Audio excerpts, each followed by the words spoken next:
is live. Thank you, everyone, for coming to the Walking in Aloha Let's Talk Story podcast, where we talk about faith, growth, and healing, creativity, and living the life that God created you to live. I'm your host, Michelle Ibala Rosa Kawano, speaker, author, and creative coach. And I believe that every one of us has a story, a voice, and a purpose placed inside of us by the Creator. Here on this podcast, we explore real conversations with real people who are walking through adversity, leadership, transformation, and breakthrough so that others can see what's possible in their own lives. Today, I am so honored that I have Kelsey Dunbar and Marc Rogala. Did I say that correctly? You absolutely Yeah, did. awesome. Okay. The co-founders of Suffer to Tougher and creators of the Strength Threshold Framework. Their work focuses on helping people understand pressure, expand their capacities, and build sustainable resilience instead of simply powering through. I know I do that a lot, so I'm glad that you're on. They are also authors of the books, like I said, Suffer to Tougher and You're Not Broken, which challenge the common belief that people are weak when they struggle. Instead, they teach that many people are simply operating below the level of pressure they've been trained and supported to handle. So today, we're going to talk story about resilience, leadership under pressure, and how people can intentionally expand their strength threshold so that they can grow without burning out. Kelsey and Marc, welcome to the show. How are you? Thank you for having us, and we're great. Honored to be here. Awesome. Awesome. So I would love for you to just share a little bit about your journey, the life experience that led you to create Suffer to Tougher.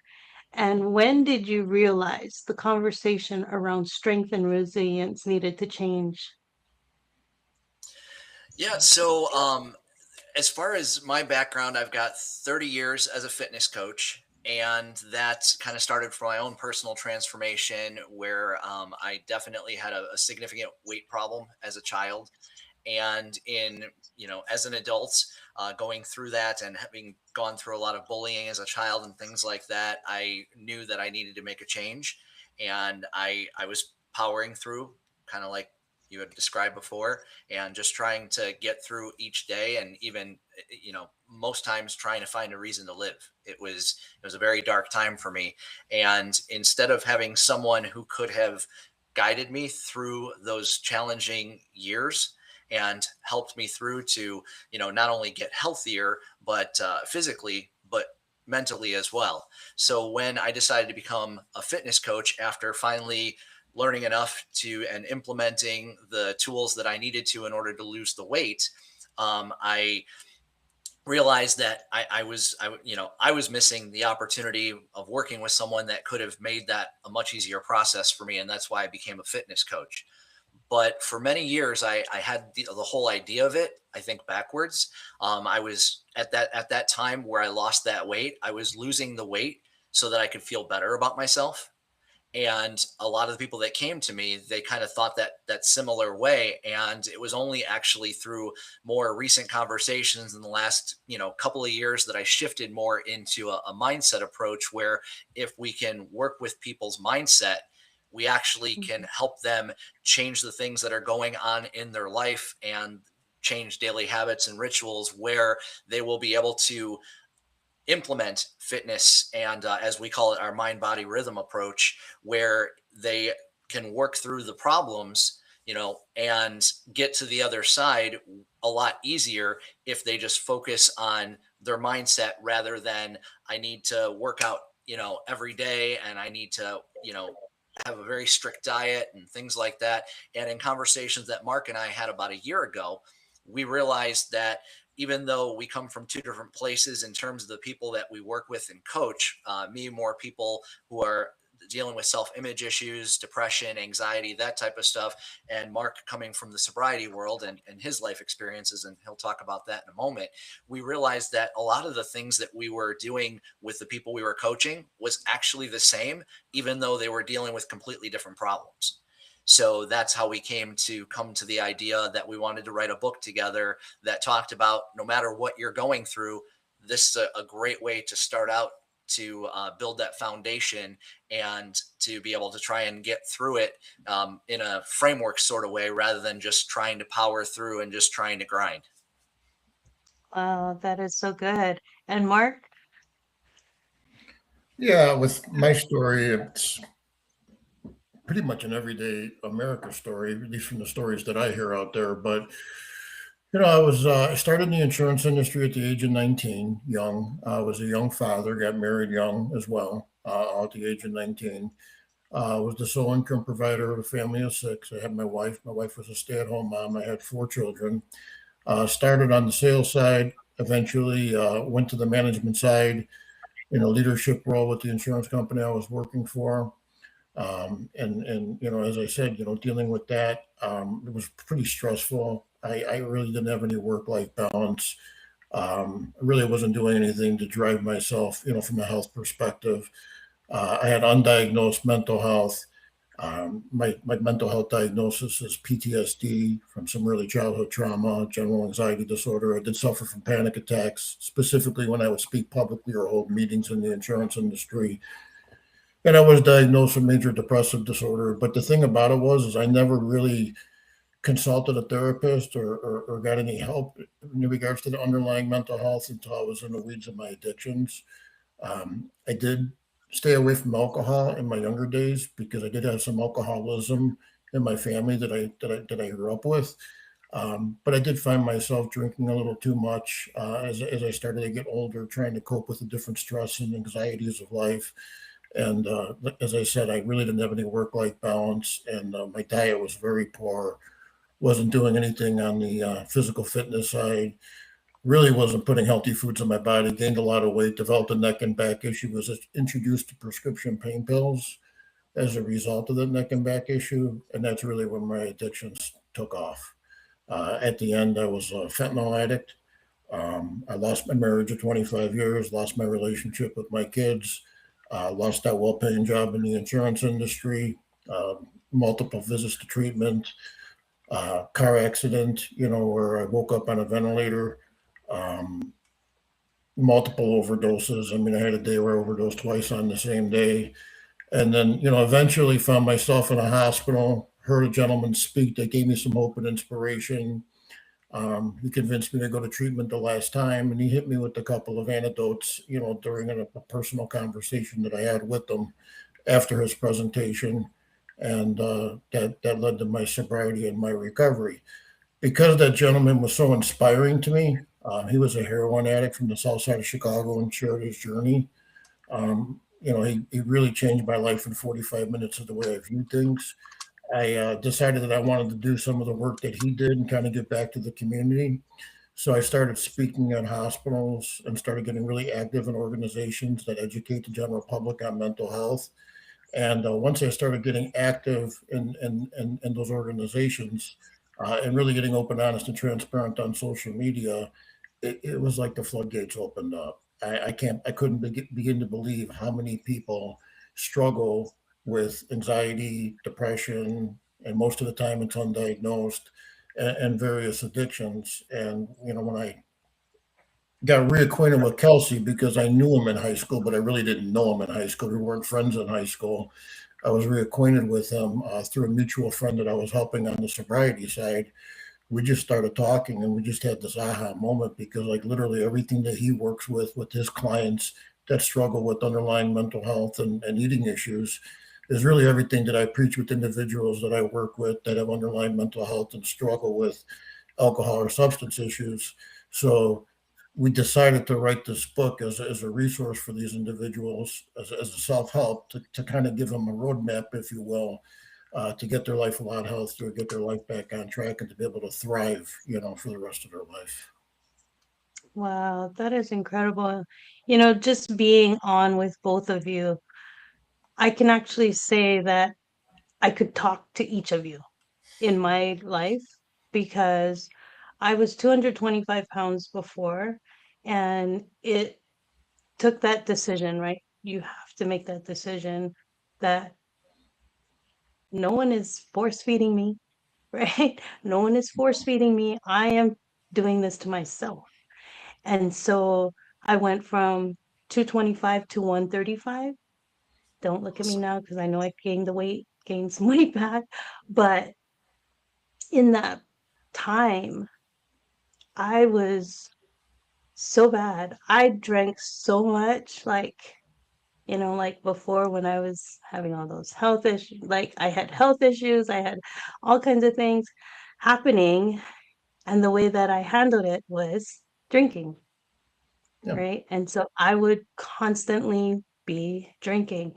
It got so bad. It was to that point where I was carrying around a flask, those little metal flasks. And Yep.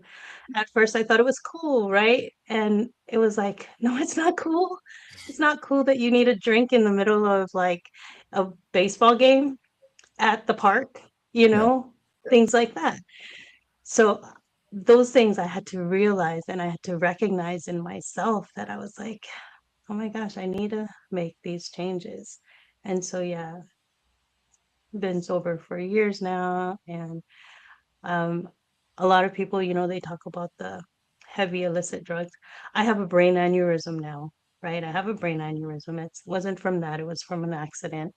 Um, but the one thing the doctor says was don't do like meth, don't do whatever, all these illicit drugs, Sure. because that could trigger the growth and expansion of the aneurysm. And I'm like, thank God, no, I don't. I don't do anything like that. But yeah, to hear both of your stories, I'm like, that is really an amazing place to come from. And because you have come from that place, I know that you're able to help a lot of people. Yeah. So I've sent some questions, and the one thing that ties all of my guests together is I do what is called the Aloha Always framework. Mhm. And it is the affirmations and actions, leadership and love, overcoming obstacles, health and healing, and acute awareness. And that is what God walked me through. When I wrote my book, before I wrote my book, I was like, so many people was telling me that people need to hear your story. You need to write this book. And I just didn't want it to be a whole rehash of all the bad things that I went through. I didn't want it to be, like I'm reliving it, to say the least, right? And I was like, can't do this. I just felt like I can't do this. And so I prayed and I asked God, Lord, if you need me to write this book, you need to help me because I just don't know how. And he said, I gave you everything in Aloha. And I was like, I was born and raised here in Hawaii, and I know what Aloha is, and I didn't understand how that applied. But when I started writing everything I went through, it was in Aloha. It was in those steps that I took to get from A to, where I am right now, where I can actually help people with what I do and with what I went through. And that's one thing people don't understand. You really truly help people through the things you've already been through. Yeah. For And sure. then you're able to walk them through that. So I want to start with A. And the first A in Aloha is affirmations and actions. What mindset shift do people need to make to move from believing that they were weak to realizing they simply need to expand their capacity? Yeah. So I think the biggest shift is getting, out of the mindset that something's wrong with you. Hmm. Because most people aren't weak, they're just overwhelmed. I mean, that's something that's straight out of our book. They've Yeah. taken more time than they've taken on more in their life that they can handle. And then they kind of take it personally when they fail, which we don't even like that word. I mean, anything that normally people would associate with that word, we generally like to say it's a setback, because to us the word fail means to give up. And as long as you're trying to find a way through it, you're not failing. Just sometimes you have to kind of stop, reassess where you're at, and like own it, and just be like, what is going to be the smallest step that I can take forward, so at least I'm not right here anymore. So it's just trying to take a small step forward. And it was, we say in our book, progress over perfection. And but that's the problem, is that people just try and do too much at one time, I think. And it just gets overwhelming, where they just need to wrap their head around the fact that I'm going to try and do better, and anything that I do better today is better than it was yesterday. And if they wake up every day just trying to be, as they say, the 1% better, I think they're already kind of on a road to recovery and that supported strength. So good. That is so true. You know, like I said, I gained now 50 pounds back. And when I hit that 50-pound mark, I was like, oh my gosh, like I know that I lost a lot, but to gain 50 pounds back is huge, right? And this has been not like automatic or not like real quick. It was over time. And I know that I had things like I had a hip replacement that went wrong, and now I have this brain aneurysm. But I went to the gym just last night, and to see me do leg presses, and it's like not even with weights, I mean, those kind of things. I'm like, at first, yes, but that feeling where you're like, and it's a bit of a disappointment. I had to admit that. It was a bit of a disappointment, but I had to remind myself that we all have to start somewhere, right? We all have to start somewhere. And if you're starting over, if you're resetting, then so be it. But like you said, you're not failing, you're still trying. And that is the main thing, is that you continue on instead of feeling like I have nowhere to go and stop. Because when you stop, that's Yeah. when you truly fail. I'm a big believer in what I call brain set resets, or reshaping the mind. So, like, if I was talking to you, I Hmm. mean, one, we don't have to lose 90 pounds. You're looking to lose 50 pounds or maybe a little less than that, right? But you got to remind yourself of what you've dealt with. I mean, you dealt with a hip replacement and you dealt with a brain aneurysm. Okay. I think sometimes we look at the person in the mirror, and we're like our own worst critic, and we Yeah. don't give each other grace. We don't give ourselves grace. But if you were talking to like a friend that went through those same challenges and put on 50 pounds, how would you talk to them? You'd be all motivational. You can do this again. Well, guess what? You're not talking to anybody more than you're talking to the person in the mirror, and it's all up here. So, Hmm. you have to control those thoughts. You have to do those brain set resets, and you have to look at the glass half full versus half empty. And that's the one thing that I preach, and that's the one thing that I've learned in my recovery. I Yeah, love it. Brain comparisons set comparisons reset. are a trap. Comparisons are the biggest trap, and we think that it's bad enough that we compare ourselves to other people. And of Hmm. course, because of social media, it's never been worse as far as that goes, because number one, you might be comparing yourself to a celebrity that has a nutritionist, they've got a trainer, so they've got all the advantages anyway. But you also then compare yourself to other, let's say, friends or people on social media, where they're only telling you the best things that are happening in your life, not the worst. So Yeah. it's not even a fair comparison either. But the thing that people do more than they realize is comparing themselves to themselves, which is what you were doing. And you were like, but I was this lighter weight, and I know that I let myself gain this weight. It doesn't matter what happened yesterday or a week ago or a year ago. You're starting from where you are right now. That's all Mm. you can worry about. You can't change the past. You have to just start with today and where you are right now. Comparing yourself to even yourself, who you used to be, doesn't do anybody any good. Yeah, It's, that is so true. So yeah, true. it's like that old saying, yesterday's history, tomorrow's mystery, today's a gift. That's why they call it the present. You just have to win the day. Beautiful. Yeah, that is so good. I actually came home and I did a little recording and I actually was saying how disappointed I was, at seeing the weight I was doing legs. So, and I'm like, no, because I need to stay here so to move forward, right? I need to stay consistent to move forward. If I continue to be like, oh, I can't do it, and then go backwards, I'm going to end up here where I'm hitting the gym again, starting all over, right? And it's like if I keep moving back, it's like two steps forward. What is that? What, two steps forward? I don't One even know step the back. saying anymore. But yeah, but I was like, no, this is where I am right now, but I'm never just going to be stuck here as long as I stay consistent.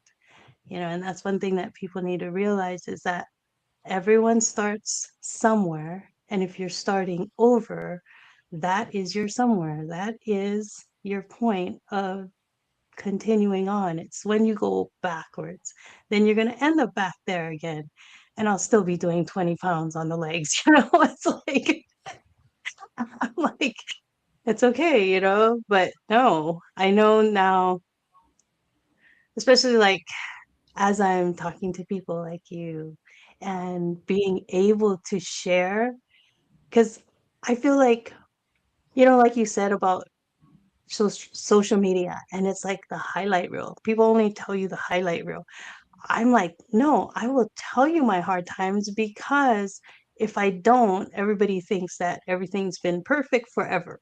No, if they Yeah. see the struggle and they see how real you are and the authentic, self, I'm like, that is when they can go, hey, I can learn from you. I can learn from you. I can take what you're saying because you're not like out of my league, right? Because sometimes when people feel like they're out of your league, you don't want to have them help you, right? So when I first started in the gym, I want to tell you this, but I was there and the owner of the gym, of course, she passed away, but she was a bodybuilder, right?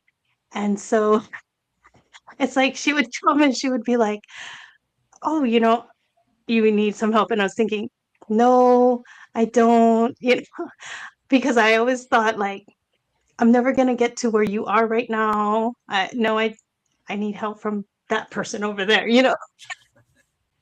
because it just seemed like too much, too much. I was like, no, I can't, you know. And then she said something. I was working out, and she wouldn't. After that, she didn't bother me at all. She let me go. She let me do my thing, right? And she told me, I've been watching you work out, and you're doing so well by yourself, but I can help you out, you know?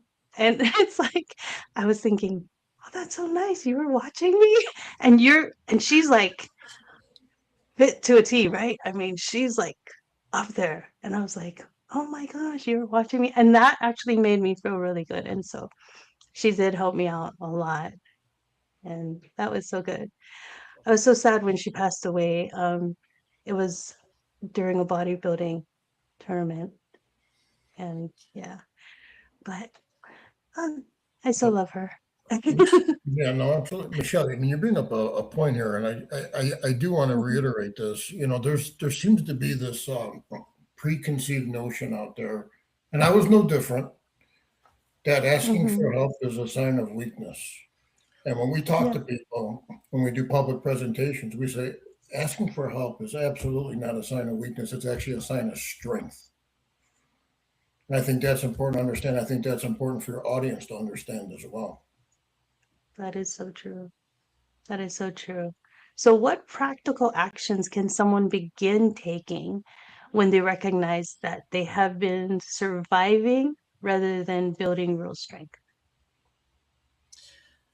Well, I mean, as I kind of said it before, I mean, just trying to do everything all at once. I mean, it's, or just at least allowing yourself to get overwhelmed. I mean, it's good to, you know, try and move your diet forward. It's good to try to Mhm. do better nutrition. It's good to, just even recognize that you have something that you want to work on and try and put a plan into action. But what I see more often than not, and of course, this is no surprise to you guys, everyone with their New Year's resolutions, everyone's got this plan that they're going to lose all this weight and they're going to start January 1st, and they've got this whole thing mapped out. And then the reason why they have, I think it's the first Friday in February that they call Quitting Friday, is because most people by that particular Friday have quit their New Year's resolution because they were trying to do too much and got overwhelmed. So, I mean, that's definitely, when you're barely surviving, you're certainly not thriving. So you really just have to have a practical approach of, how can I move, mind, body, rhythm forward, just 1 inch at a time so I don't set myself up to fail. So good. That is so good. Yeah, I mean, the biggest thing is you just got to take the first step, and you can't climb a mountain without taking the first step, right? And like with Hmm. me, from my perspective, I mean, I had to change a lot because, I had that major addiction. I was dealing with that mental health crisis and so forth. But my body was so beat up, from the alcohol and the opiates. So it's like, my life back then was just what can I change based off what I'm dealing with? And early on, I mean, it was no gym. It was not lifting Hmm. weights. It was literally just trying to get out of bed and go for a walk. And then all of a sudden the walk started getting long enough. So let me download a pedometer on my phone and start tracking my steps. Only to find out that the pedometer was there all along. I just never used it, right? And as far as like dietary changes, like my diet reeked of depression. I mean, everything I was putting in my body was depleting my serotonin and dopamine levels. I just didn't know. There was a lack of education there. So, like, what can I do? First thing I did was cut pop out of my diet. I mean, that was really, really, really simple. Once you get to a certain point where it's like, okay, now I'm walking on a regular basis and I cut pop out of my diet. What other change do I want to make? And you just build on the momentum. Like Kelsey said, progress over perfection. And all we're Hmm. comparing you to is the person that you were in the mirror yesterday. I don't care if we just move it by 0.01%. As long as it's going in the right direction, that's all we're focused on. That is so good, and it's that leading yourself, right? Because you have to be able to lead yourself out of those things. And I, during my domestic violence thing, and I was in there and I felt like I was so stuck in the silence of domestic violence. I was protecting other people and forgetting about myself, you know, other people, because here in Hawaii, it's expensive. And so family lives with family.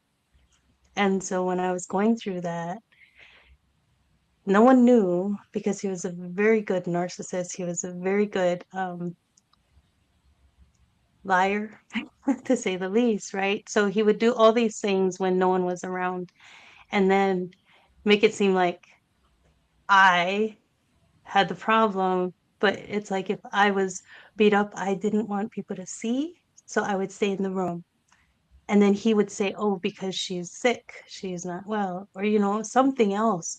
And I would hear that and I'm like, but I would stay and I would be protecting other people because I didn't want them to like see me and feel, like whatever, or lose the roof over their head because he got so upset and now we're all out on the street, that kind of thing. So I had to tell myself, I need to love myself enough to lead me out of here. And I had to actually be the one to be like, I gotta go and I pray you guys will be okay, because I couldn't stay. And so it was leading myself out. And like you said, recognizing those things and being like, no, my diet is crazy. I'm poisoning myself, And like I said, when I lost all that weight, I was the one telling myself, no one's force feeding me. I'm eating this stuff on my own, right? But you have to be to that point where you're okay to lead yourself. And that's the leadership and love in the Aloha. So leadership often begins with how we lead ourselves under pressure. Like when I was saying, that was a lot of pressure to leave the domestic violence situation that I was in, but it was the best thing, right? It was the best thing. So, how does self leadership play a role in developing resilience and supported strength? Yeah, I mean, so I think that, self leadership is, more has to do with how you show up for yourself when things aren't ideal. So, Mhm. when you have a plan and you're able to execute the plan, the problem is, let's say, you're getting off work late. All right, and you come home and you didn't have time to cook a proper dinner, and you're already late, and you're like, oh, I got to eat something. That's when we generally turn to the things that we shouldn't be turning to, um, you know, like for food, or, how am I going to get my workout in? I was meaning to work out this evening, but I got off work late. So how am I going to fit that in now? I guess I'm just going to have to miss it today. Whereas if you do things like prepping your meals, you do things like working out in the morning first thing, so that way you can't blow it off later, you can't let your day take over. So self leadership is more about an awareness and a practical approach of making sure that the things that generally would derail you won't. But it really takes a foundation and a plan. And I know Mark in the work he does, talks about this a lot. So I'll put that in your hands, Mark. No, it's just I look back at my life. I mean, there was always a reason why I couldn't do certain things. I was trying to feed my family. I was trying to go to my son's baseball tournament, to my daughter's softball tournament. I had, 25 sales representatives that I was managing that had to hit certain numbers to hit their quotas, so they weren't getting a cut in pay. And I was worried about them and their wives and their kids and so forth. So I was putting everybody else's needs above mine.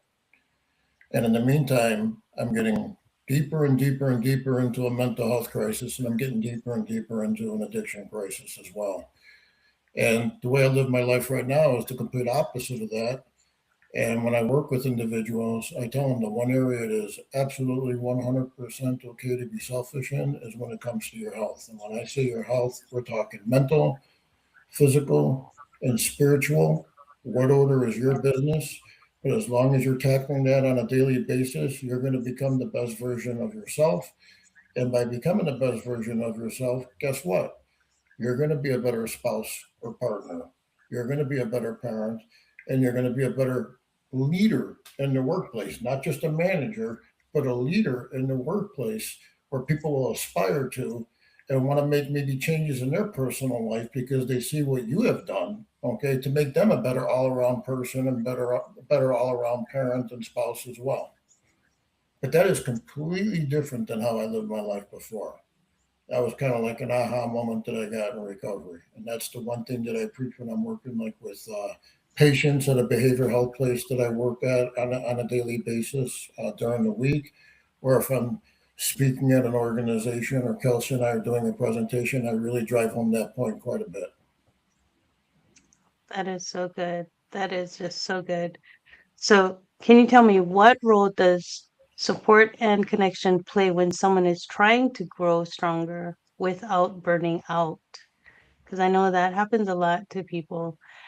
They try and they're trying to do those things, but then they burn out.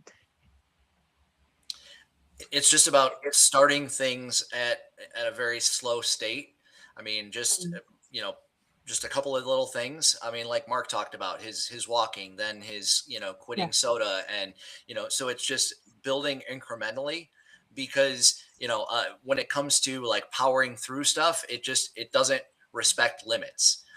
You can push for a while, and that's as we talk about, like the grind. I mean, or it's just you have strength, but it's survival strength. It's not supported strength, and that's what we're trying to get to. But it's not going to happen all at once, and the more you try and force that to happen, I mean, that's when it's going to tear you apart, and you're going to burn out. And the other thing too is like what we're what we're doing with Suffer to Tougher is we're creating a community of like-minded individuals, that have these daily rituals in place that are focusing on their mental, physical, and spiritual health to become a better all-around person. So, with that community, you're also getting structure and support there and accountability as well. You might have individuals going through a similar situation at home that you might be able to lean on and talk to them and say, well, how the heck do you do all this and fit this into your day?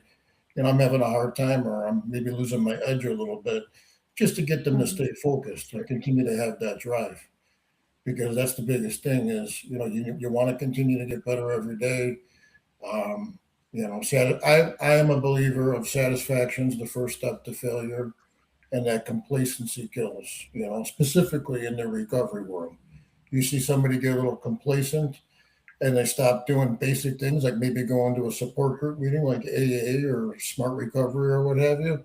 And then all of a sudden you find out that, they fell off the wagon and they had a little bit of a setback and now they got to go back to basics and get them back sober and start doing the little things all over again. The goal is for it to become a lifestyle to the point where you don't even think you're doing anything special on a daily basis. It's just the way you live your life. That's where I'm at right now.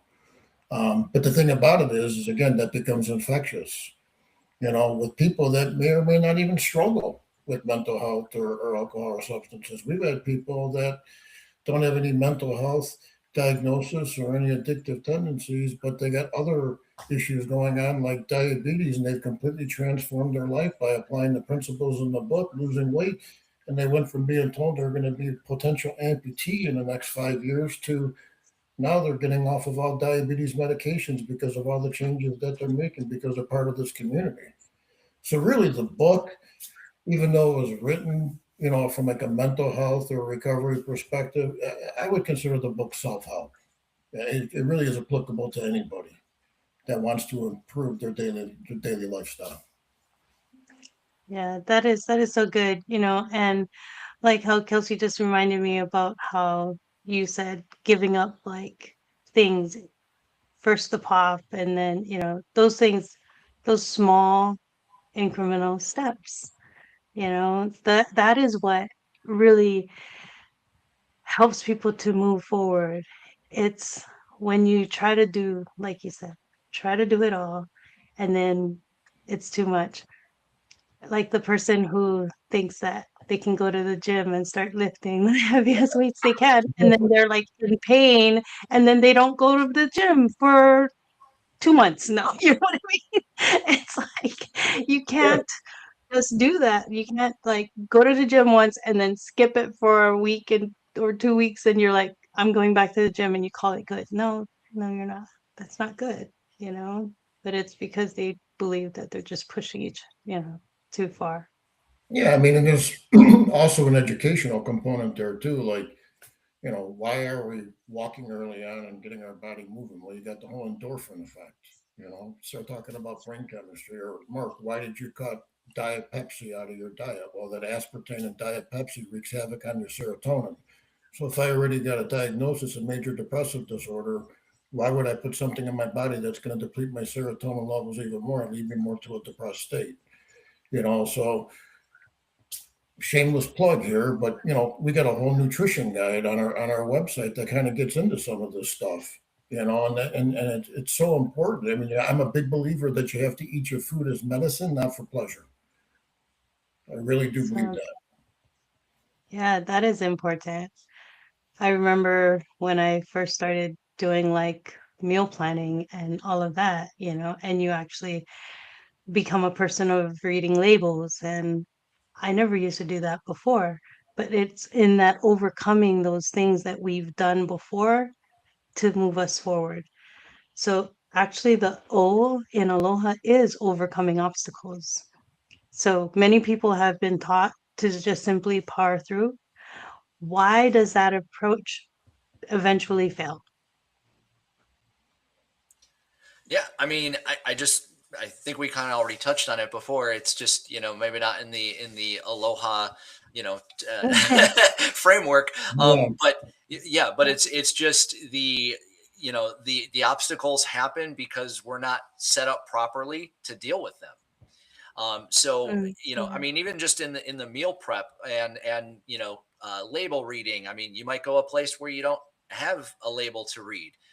But if you think to yourself, okay, so what are the very basics of nutrition? All right, so I should have some fruits or vegetables are good for me, right? Because they've got all of the vitamins and minerals. Okay, I know I'm supposed to have that. Okay, cool. So I'm going to start with some fruits or vegetables.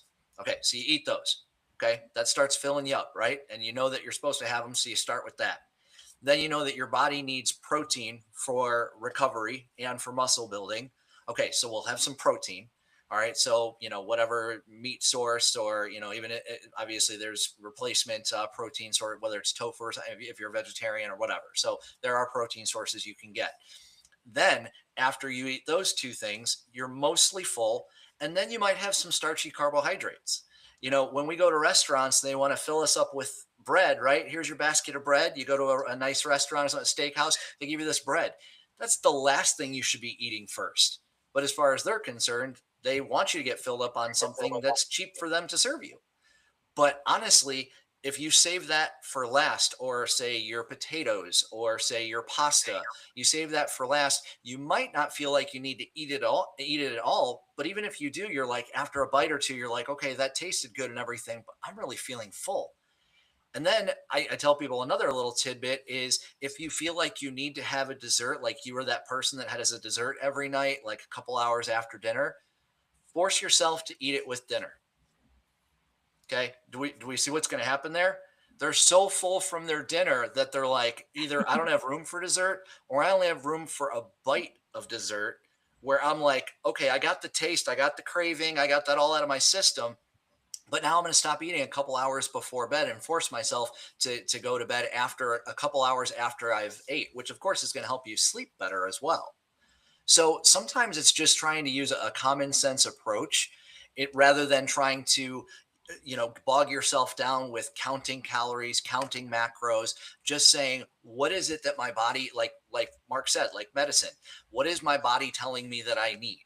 And when I feel like I've gotten what I need, why do I need to keep eating? I don't need, I want. Okay, if you give yourself enough of what you need, you'll find that you'll have less want. So good. That is just so good. Yeah. I love it. And just to say something about overcoming obstacles, I always give this quote. Kelsey's probably heard it several hundred times. He's probably going to roll his eyes right now. But the Dalai Lama has a beautiful quote. Nope, love this. And the quote goes something like this: pain in life is inevitable, but suffering is optional. And, you're That talking is, to a guy here that suffered for a long time. With undiagnosed mental health, didn't understand the dietary component, the role of exercise. Obviously, I'm a drug addict and alcoholic living a life of recovery right now. But, I'm gonna, I guess, throw another one out there too. The difference between a cow and a bull. I was a cow for a long time. When the storms of life came in, I'd run away from the storm. And how did I run away from the storm? Self medication. mm, But the problem is that storm eventually catches up, and even though I'm running away from it, my time in the storm was going to be longer, and then the storm eventually surpasses me, but I got to deal with all that chaos because of some of those decisions. You apply the principles in the book, you're going to become a buffalo. Buffalo senses a storm coming on, they're running to the storm. They're ready to tackle it head on. And by doing that, yeah, they're going to hit the storms of life, but the time in the storm is going to be less because they have these rituals in place and these disciplines in place already intact that's going to keep them grounded, so they're able to plow through that in a much healthier way. Because you're going to go through pain in life. I mean, yeah. you're gonna lose relatives, unfortunately. You're gonna have strained relationships. You're gonna go through breakups. I mean, a divorce rate in this country is what, 51 or 52%. Financial stress that's going on out there right now with the current economic conditions. I mean, these are all the things that I hear about when I go speak at the psychiatric hospitals. I mean, there's people dealing with a lot right now. It's like, how do we handle these things in a healthy way? It's ritual focused, it's mind body rhythm. It's really the things that we laid out in the book. So good. That's just so good. So, how can adversity become capacity building rather than identity defining? I think that's just a mindset approach where it's like, the things that Mark and I have gone through and the things that you have gone through. I mean, Hmm. would we all Yeah. agree that we're stronger because of them? Because we didn't let them take over? Because we apply what we learned, and Mark and I say this all the time, that honestly our biggest learning experiences are also our greatest adversities. So we learn from what we get through, and then the next time we're faced with that type of a problem, it's like, oh well, we've been here before and we know what it took to get through it. Then it was a lot harder because we didn't really know, but now we know, and it's something that we're capable and prepared to deal with. So good. Yep, that is so true. The And H in aloha is. Oh, Mark, did you want to say something? well, no, I was just gonna say. I mean, I look at myself now, like even like the pre-addiction Mark. Honestly, I look at the version that I am right now, and Hmm. I'm probably the most proud of the individual in the mirror that I've ever been in my life. I mean, I've caused obviously a lot of destruction because of past poor decisions. I get that, I understand that, but I'm the healthiest I've been physically, mentally, spiritually, a much more empathetic person, and I find myself really enjoying helping others. Your fellow brothers and sisters, pick them up, brush them off, and let's get them back to becoming functional members of society. And it's been very rewarding. So, I guess through all this, I guess I've been redirected by God. I mean, the timing couldn't have been more impeccable. I mean, all my addictions were before COVID. I got sober during COVID. It was almost like in preparation for this post-COVID world that we live in right now. And I found my true purpose and passion in life, which is helping others get in cope with life and the stresses of life in a much healthier way. That is so, so helpful. That's one thing that people need to realize is that, when we go through things, like I mentioned before, you become that person that can help someone else out because you now have that empathy, because you have that true understanding. You're not someone who's just talking off the cuff. You're not talking from a textbook. You're talking from real life experiences, you know, Yeah. and that is, to me, that is the most powerful way to help people. So I'm so glad that you guys are doing what you're doing. That is incredible. So that's the health and healing. How does emotional regulation and awareness help people increase their strength threshold? So, I mean, as I said before, I had really a backwards approach to this for a very long time. It took me a long time to realize this, and as we talk about, the being comfortable admitting our faults, our flaws, the things that we had to learn from. I mean, I've been a fitness coach for 30 years. I can't tell you that there's a heck of a lot more of them that I didn't know this than I did, and that is just the starting from the mental side of things first, and taking care of yourself. I mean, like Mark said earlier, the most important thing that, or I should say, the one thing that you can be the most selfish about and have every justification in the world for is taking care of you, taking care of your health, both mental and physical. And when you do that, you have a full cup to be able to pour into others. If you don't have that full cup, then you can't give of yourself and actually have people be able to receive anything good. So you have to fill your own cup first. So you have to take care of home base. You have a better mindset. You're feeling better emotionally, and it allows you to do more and to feel better about where you're coming from, and it just prepares you, for life, and it helps you heal from things that you're dealing with. It just all starts with you being able to take care of your health, both mental and physical. So good. Yeah. You know, Pastor Andrew Moment has a book called Leader Fit. And I love the way that he puts it out there where how can you lead or how can you answer the call of God if you're not fit yourself, right? Because if you expect to do something for someone and you want to serve, how can you serve from a place where you're not well? So you need to have that, like you said, the physical, mental, spiritual health, right? And so the health and healing for me came at that point where I was, I escaped. Actually, I had to escape. When people hear the word escape, no, I really had to escape because I was in a situation where it was so dangerous that I was seeing a psychologist and she told me that I need to see you out, not dead. And when she said that, I was like, I didn't realize like if I decided to back up and stop seeing her and like ended up stuck in that relationship, I could be dead. And that's what she was saying. Because at that point I lost my insurance. And I was telling her I can't see you anymore. And she said, no, I'm going to do it pro bono because I need to see you out, not dead. And I was like, oh, so I literally had to escape. I started making plans to move to the mainland. I was here in Hawaii. He's here in Hawaii. But I was mailing things in those little, you know, um, boxes that I would just stuff it because it's the one that the weight doesn't matter in those boxes. So I would just stuff those boxes and I would mail those boxes to my daughter.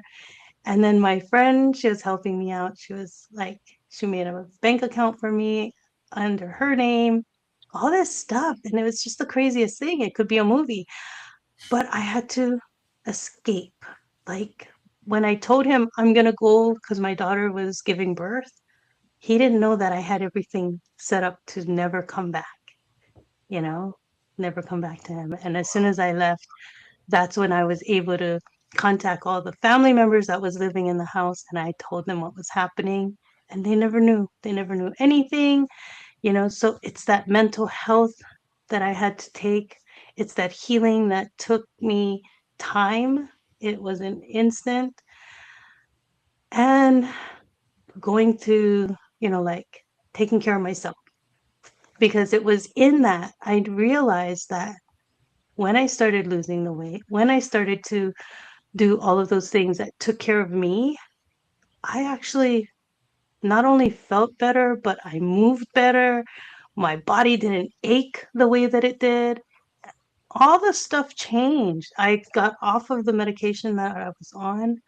So people don't realize how huge it is when you start taking that turn to look at your health.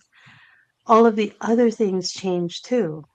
It's not just looking good, you know, it's not just the outward appearance, but it truly is what happens inside, right? Because sometimes people break down not because they're weak, but because they're carrying so much. And I felt like that's what I was doing. I was trying to carry so much, you know, but that's where the health and healing came from. What signs indicate someone is operating beyond their capacity and needs restoration or that structural support that you give? You didn't get to chime in on the last one, Mark, so I'll let you have that one. Me? Yeah. I mean, obviously, if there's forms of self-medication, and the thing is with the self-medication, I think this is really important to understand. We're not talking necessarily about just drugs or substances and alcohol. It could be eating, it could be shopping, it could be hoarding, it could be sexual, it could be video gaming, it could be scrolling, watching Netflix for 10 hours at a time and not doing anything productive. Okay. You're just trying to numb out, you're just trying to get away from the chaos in your life. That's going to be the first. I mean, that's the obvious, right? Um, Racing thoughts, having problems sleeping at night, um, low self worth, low self esteem, not feeling really comfortable with the person in the mirror. Maybe hate the person in the mirror. Maybe look at the person in the mirror with a little disgusting feeling. I mean, really, all the above. I mean, Okay. there's a lot of, I'm saying this, and I'm quite certain there's a lot of people in the audience who be like, "Well, I do this, or I do that, or I feel this way." This is common. I really can't even remember a conversation I've had in the last 3 weeks with somebody that found out what I do that did not share something going on in their life. I mean, this is everyday America. I guess the only difference is because it's considered a sensitive subject matter. People got the shame and guilt.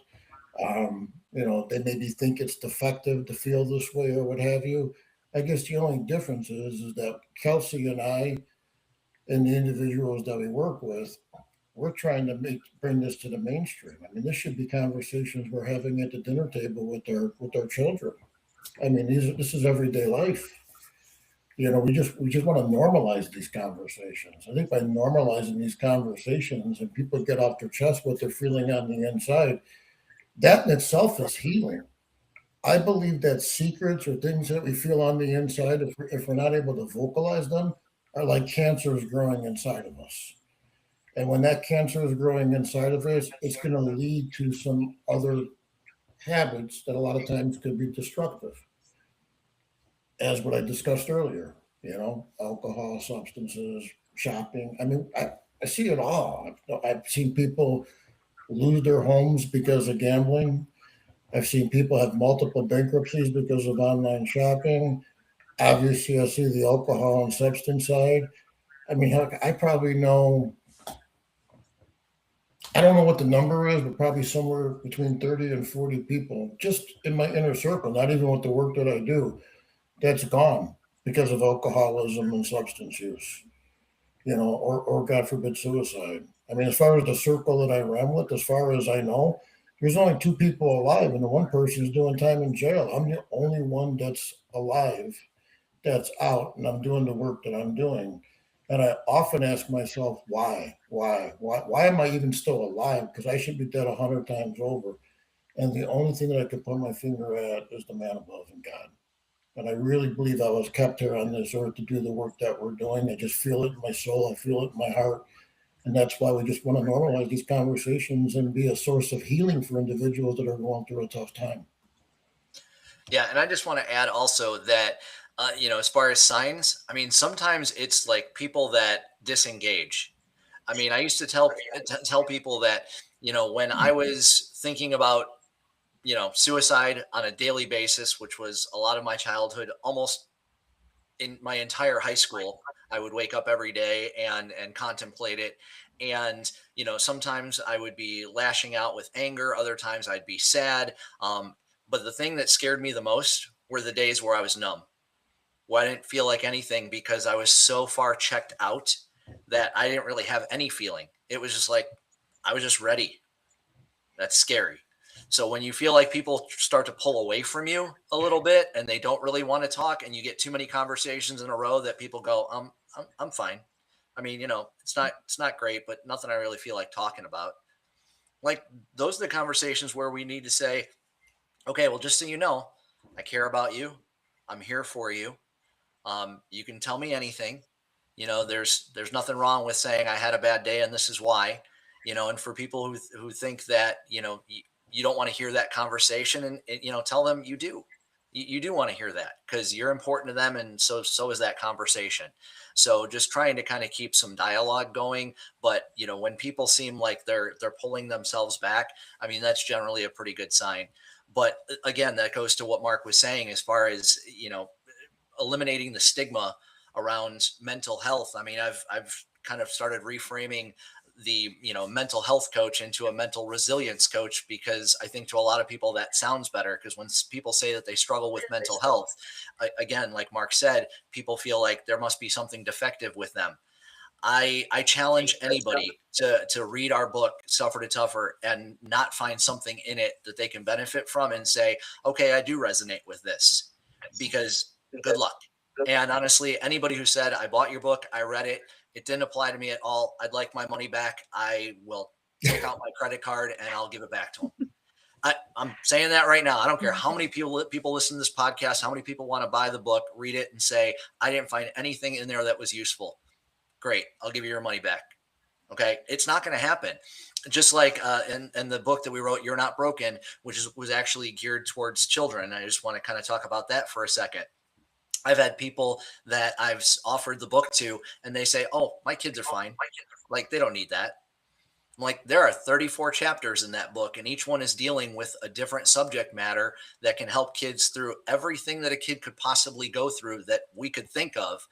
And if you're going to try and tell me that your kids are not going to resonate with something in that book, I would either challenge that maybe you don't know them as well as you think you do, or they're absolutely an anomaly, because I know they're, most of those chapters applied to me in my childhood. And I have people all the time that read the book that come back to me and go, man, I wish there was something like this when I was a kid.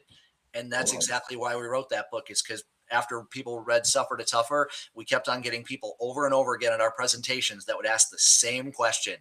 When are you guys going to come out with a book for kids that is applicable to them specifically? And it was, quote unquote, by popular demand, that I'm like, Mark, we talked about doing this like a year from now. We can't wait. This book is too needed not to. And we got to work. Yeah, if I could just paint a little picture, we're doing a book signing in the suburbs of Chicago, and we were paired with the children's book.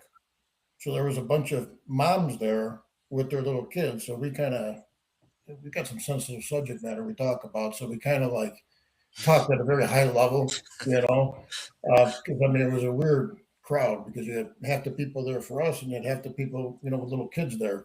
But there was a group of school teachers from the western suburbs of Chicago that were there.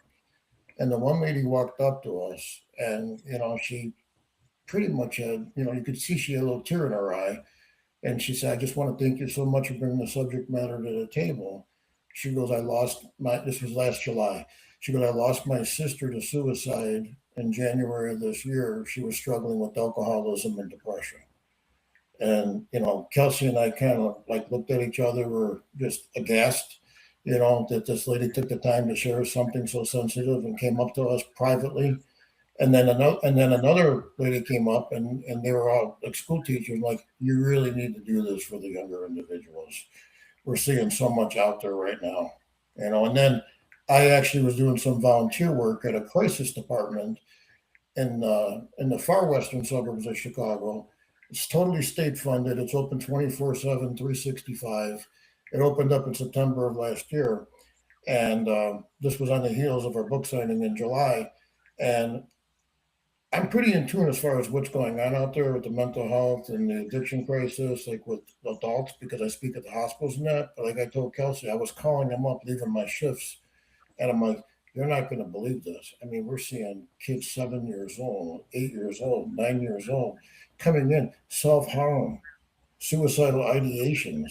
I mean, it was scary and it was shocking. And that's when Kelsey's like, we need to make this a priority or make it a priority now. And the book came out right around, I think it came out on New Year's Eve or December 30th, right before the turn of the year. The weird part about it is we write Suffer to Tougher. Okay. And then we had a lot of people buy the book for their kids, but they read the book for their kids and they're calling us up, literally crying, saying, I wish I had this book when I was younger, or it makes sense now. It's allowing me to process everything and accept what happened, so maybe I can heal. Because healing starts with radical acceptance, right? It just portrayed a picture of what childhood trauma could look like. And just like with me, like when I was diagnosed with PTSD, I told the therapist, there's no way I could be diagnosed with PTSD. I didn't serve in the military. I had no idea. I thought it was a military thing. And most people, when I say that, they kind of laugh because they think it's a military thing too. It's not. And everybody processes trauma differently. Yeah, I was in the army, not civilian side of the army, right? But I thought PTSD was just military, army, like things like that. And that's what I related it to until I was told that through what I went through, you know, and It I'm was. like, yeah. So to hear that and to be like, no, it's not limited, right? People think that it's limited. It's not limited to people that are in the military or go through bombs and things like that. There's bombs in our lives that can trigger the same thing. And what you said is so important, and I want everybody to hear it again, is that make this normal, make this conversation normal, because it is in that talking, it is in those things that, like you said, maybe those parents just don't know their kids enough because they're not talking, you know? That that is the hard thing. You see it all the time. I fostered for 4 years. You see it all the time. Well, that's a whole other conversation because I made the comment earlier and I caught myself after I made the comment. We need to normalize these conversations at the dinner table. We don't even eat dinner together anymore. True. That is so true. How often do we even sit at the table and eat dinner together? You No. know, and you start talking about parents communicating with their children. I guarantee you, probably 90% of the time, it's them sending a text while their kids are upstairs playing video games. We need Yeah. to have So normal conversations. so I've kind of like this visualization dream for the You're Not Broken book. And it goes something like this. Family takes a road trip. Okay. You got mom and dad in the front seat, you got kids in the back seat, and the kids have the book You're Not Broken in their hands. The parents are playing the audio book on the radio, on the speakers. As the book is being played and as the kids are following along in the actual book, the parents see a look in one of their kids' eyes when something is being talked about. They realize we should just go ahead and stop the audio right now. Pause. You know what, Tom? I saw, kind of had a little look there, is what this was just talking about. Does that mean anything to you? Is that something that you feel sometimes, or maybe someone else, a friend or something, that's something that they're going through?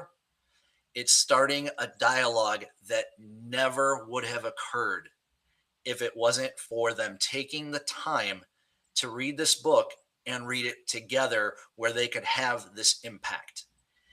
If that could occur in families across the world, I think that children would have a much better childhood. They'd feel more supported going into adulthood, and they'd have less mental health problems as an adult.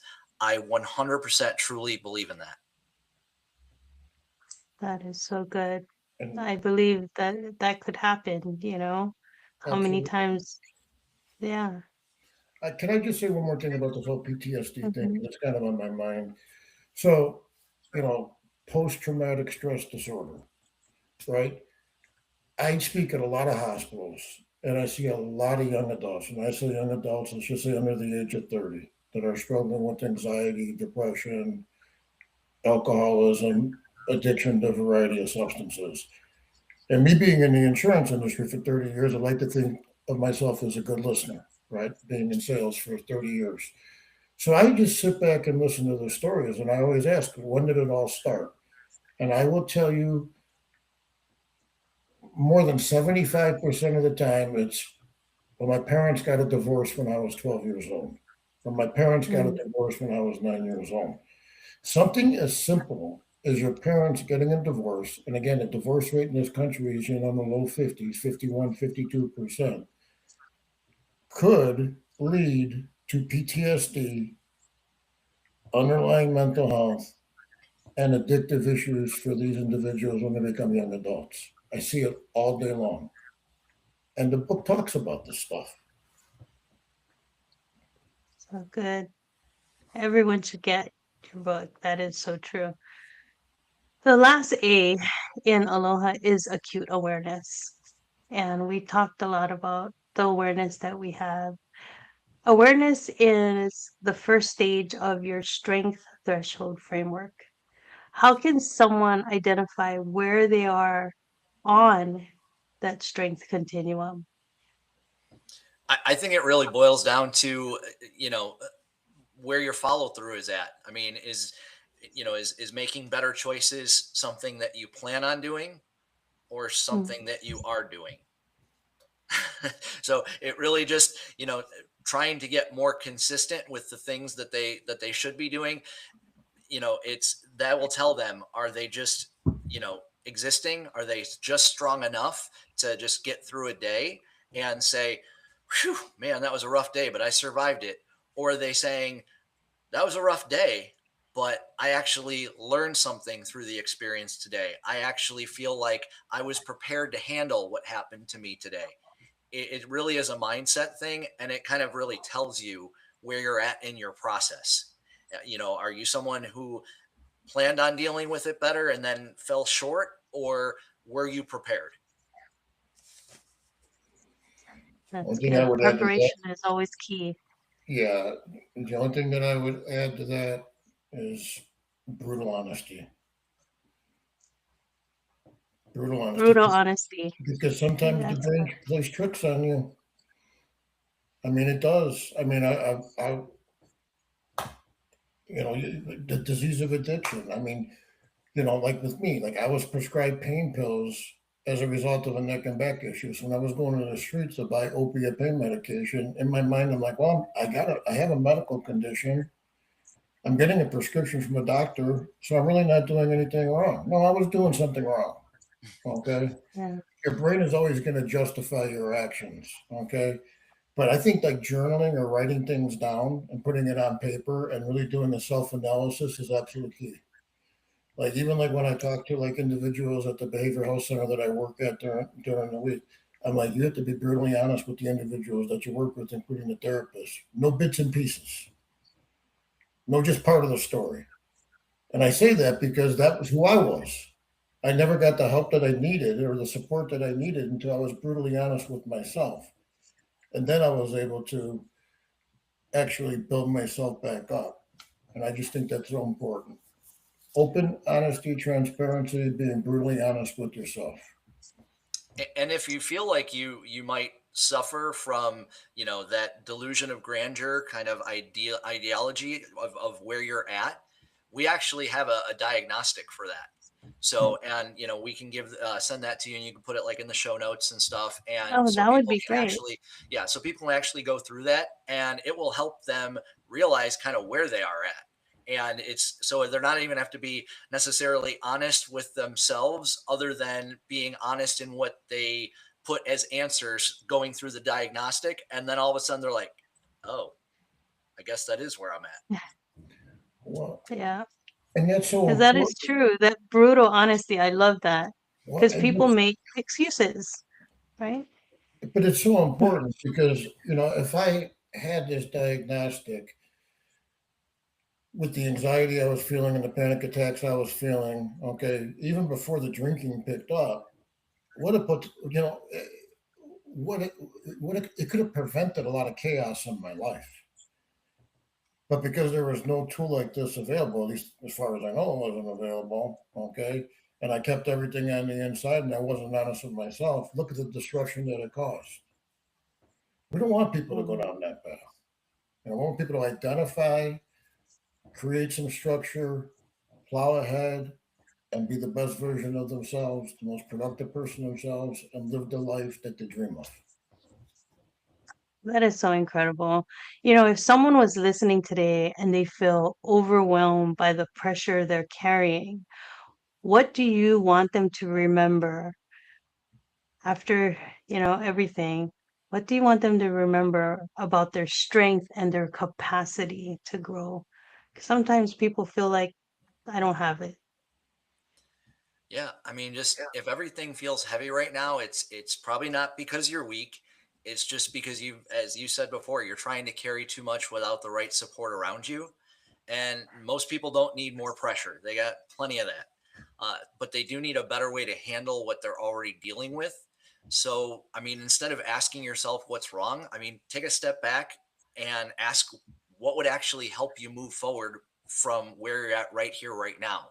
And you don't need to fix everything at once. You just need a different next step and something that you can actually follow through on. So good. So important. Thank you so much for all of this, for everything that you have spoken about. And I know that your books, it's already helping people, but I know that it will continue to help more people. I am so glad that you're led by God to do what you're doing and to serve the people that you're serving because it is so needed in this world. So thank you both so much for joining us today and sharing your insights and the powerful message behind Suffer to Tougher. I love the reminder that strength is not about pretending everything is fine or endlessly pushing through the pressure, because real strength is built with awareness, expansion, support, and intentional growing.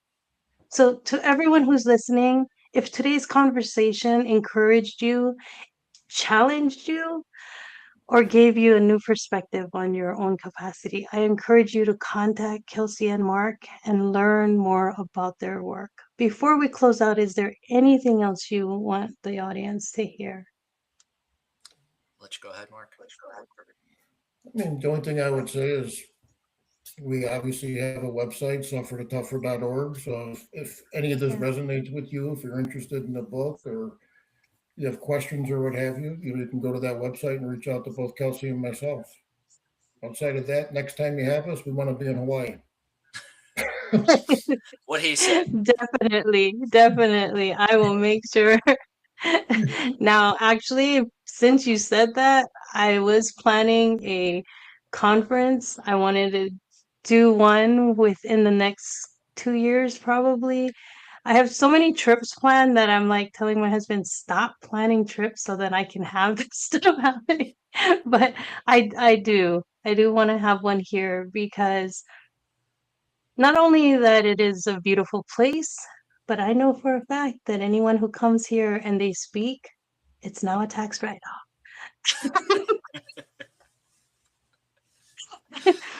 Well, there you go. So we'll be Well, doing keep both us of on us your a keep us on favor. your email list.